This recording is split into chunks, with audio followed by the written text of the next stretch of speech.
있을까요? 사춘기가 되면 제일 많이 걱정하는 것 중에 하나가 바로 이 여드름인데 네네. 이 여드름 자체도 피지 분비량하고 상당히 많은 관련이 있습니다. 네. 그래서 피지 분비량이 좀 많아지다 보면 제일 먼저 발생하는 문제가 얼굴이 번들거리는 거. 상당히 보기가 싫겠죠.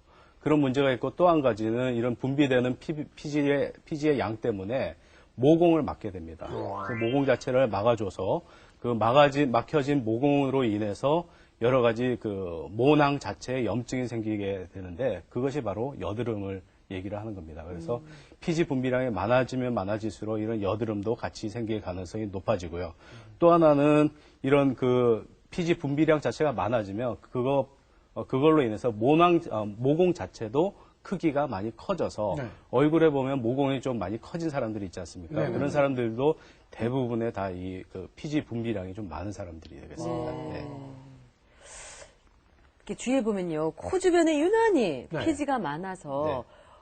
어떻게 보면은 아마 각질도 일어나고요, 또 막 네. 가려움증도 호소하는 분들도 계시고 네. 그 정도면은 피부염이 아닐까요? 그래서 그 피지 분비가 많은 곳에 생기는 피부염이 따로 있습니다. 어허. 지루 피부염이라고 하는 것인데 사람들이 피지가 보통 많이 분비되는 부분이 보통 이게 양뺨 주위, 그다음에 귀 뒤, 이마 같은데 이런 데 피지 분비가 좀 많이 되는데 그런 부위에 보시다시피 이렇게 하얀 각질처럼 이렇게 일어나는 부분이 있는데 이런 것을 우리가 지루 피부염이라고 합니다. 그래서 피지 분비가 많은 부위에 생기는 피부염을 지루 피부염이라고 부르고 이렇게 젊은 나이뿐만 아니라 이런 아기들도 겨드랑이 같은 아이고. 곳에 이렇게 지루 피부염이 생기기도 합니다. 그래서 일단 피지 분비가 많은 이런 부위에 피부염이 생기고 또 하나는 이런 인설을 자세히 보면 각질 같은 게 약간 이렇게 노란 색깔도 좀 띄고 약간 기름기가 많은 것 같은 이런 각질을 띄고 있다면 일단은 지루 피부염을 한 번쯤이면 의심을 해보셔야 되는데요. 이런 지루 피부염은 완치가 되는 질환은 아닙니다. 그래서 계속 관리하고 계속 치료를 받아야 되는 질환으로 이해를 하시고 계속 치료를 하시면 되겠습니다. 네. 자, 그러면 이번에는 이 파란 이 종이요. 사실 그 번들거릴 때 쓰면 참 유용하게 쓰이는 이 오일페이퍼. 글쎄요, 이거 어떨 때 사용을 하게 되면은 이 조금은 좀 그 피부 건조증을 유발을 할 수 있다라는 이야기를 들었거든요. 어떨 때 그런 증상이 동반이 될 수 있을까요? 그래서 일반적으로 이제 보통 많이 사용하는 정도는 상관이 없는데요. 네네. 너무 심하게 많이 사용할 경우에는 피부를 막아주는 보호막 역할을 하는 그런 피지 성분들을 저런 기름종이가 완전히 흡수해서 제거를 해주니까 심하게 사용하는 경우에는 피부 건조증을 유발할 수도 있습니다. 네. 근데 기름종이, 오일 페이퍼의 종류도 참 여러 가지입니다. 지금 여기 앞에 놓여 있는 것만 해도 세 가지인데요. 먼저 이거는 말을 소재로 해서 만든 기름종이고요. 네. 또 요거는 파우더가 아주 적당히 묻어 있어서 번들거린 기름을 닦아내고 거기에 마무리까지 하는 그런 작용을 하는 기름종이도 있고 또 요거는 폴리프로필렌으로 만들어진 오일 컨트롤 필름이라고 하더라고요.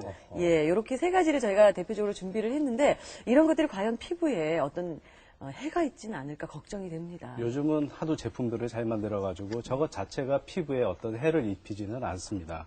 하지만 저런 그 폴리프로필렌 필름 성분이 일반적으로 종이 성분보다 흡수력이 좀 더 좋은 것은 사실이고요. 예. 그래서 종이 성분 같은 경우는 그 모서리가 보면 약간 좀 이렇게 날카롭습니다. 네. 그래서 네. 저런 부분들이 얼굴에 상처가 안 되게 그렇게 주의만 하시면 되고요. 네. 저런 필름이나 종이 성분의 기름 종이들을 너무 과도하게 많이 사용하시면 아까도 얘기하지만 피부 건조증을 유발할 수도 있고 그런 것들을 너무 이렇게 자주 사용하게 되면 네. 필요 이상으로 피부에 막아주던 그런 그 피지들이 다 없어지니까 몸에서는 피지를 더 만들어야 되는 것이 아닌가 이렇게 느낄 수가 있어요. 그래서 오히려 더 피지 분비가 장시간 사용했을 때는 오히려 더 피지 분비가 더 많아질 우려가 있으니까 적절히 사용하시는 것이 좋습니다. 요즘 들어서 제가 좀 몸이 간지러워요. 네. 간지러운 게 제가 안 씻어서가 아니고요. 이게 하얗게 좀 각질도 일어나고 그런 모습을 좀 보다 보니까 이게 사실 제가 피부 건조증이 아닐까 하는 그런 생각이 좀 듭니다. 그럼 이렇게 자가진단법 그리고 또 뭐 예방법도 있을 것 같아요. 실례지만 연세가 연세까지는 아니고요. 저 아주 애기입니다. 34개입니다. 보통 30이 넘어가면 피부 건조증이 조금씩 생기기 시작합니다. 지금 초기 증상인 거군요. 네, 예. 특히나 이제 여자분들은 폐경이 가까우면 가까울수록 피부 건조증이 아주 심해지는 경향을 보이는데 되는데 네. 일단 30이 넘어가게 되면 내 피부도 정상이 아니구나 생각을 하시고 겨울철에는 그런 가려운 증상이 생기면 피부 건조증이 아닌가 의심을 해야 됩니다.